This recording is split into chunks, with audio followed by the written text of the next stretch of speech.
سەرۆکەکانی ئەمریکا پێشتریش حەزیان لەمە کردووە کە شتێکی وا بکرێ یا بەعزێ شتی پێیەکەن و دوایش ئەڵێن فەقیرە پیرە و ئەوە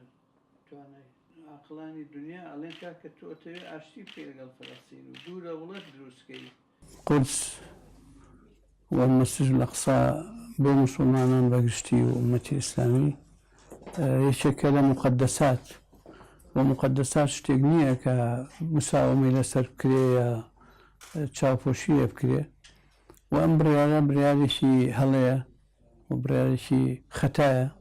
بەرامبەر بە ئومەتی ئیسلام بەرامبەر بە مقدساتی مسلمانان جگە لەوەی کە مقدساتی مەسیحیەکانیش کردنیان بە جوولەکە و پایتەختی ئیسرائیل هێنانە قودس خزمەتێک ناکا بە ئیسرائیلیش خزمەت ناکە و گرژیەکان زۆرترەکە و ئەو ئاشتی کە قەرارە ببێ و قسەی لێکەن چەند ساڵە باسی دروستکردنی دەوڵەتی فەلەستین و ئەمانە هەمووی لەبارە بە و ئەمە هەڵوەشانەوەی زۆرێک لە ئەو پلان و بەرنامانەیە کە بۆ ئارامکردنەوەی دۆخی ڕۆژهەڵاتی ناوەڕاست دروستەکرێ. لەبەرەوە هەڵەیەکی گەورەیە و ڕەنگە ئیسرائیلیەکان بیریشان لێ نەکرد بێتەوە کە بڕیاری وا بدرێ بەم پەلەیە و بەو شێوەیە. لەبەرەوە ئێمە ئیدانەمان کرد و وەکو حیزب بوو وەکو خۆشم چەند شتم لەسەر نووسی و چەند وتارم لەسەرداوە چونکە بە هەڵەیەکی گەورەیە زانم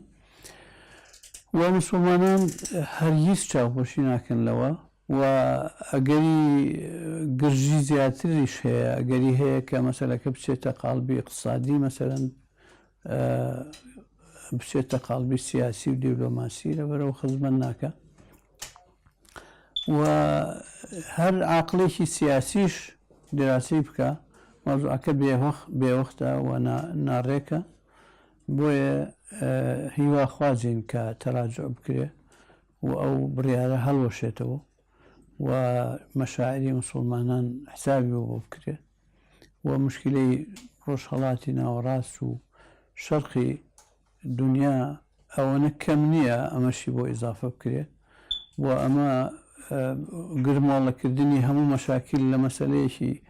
ئاوا کە مێژوویە مقدساتیە معنەویە و تەنازولی لێ ناکرێ ممکن نییە ئیشێکی هەڵەیە. بەداخەوە ئەوەش نیشانەی ئەوەیە کە ئەوەی کە ترامپ جورئەتی بوو کە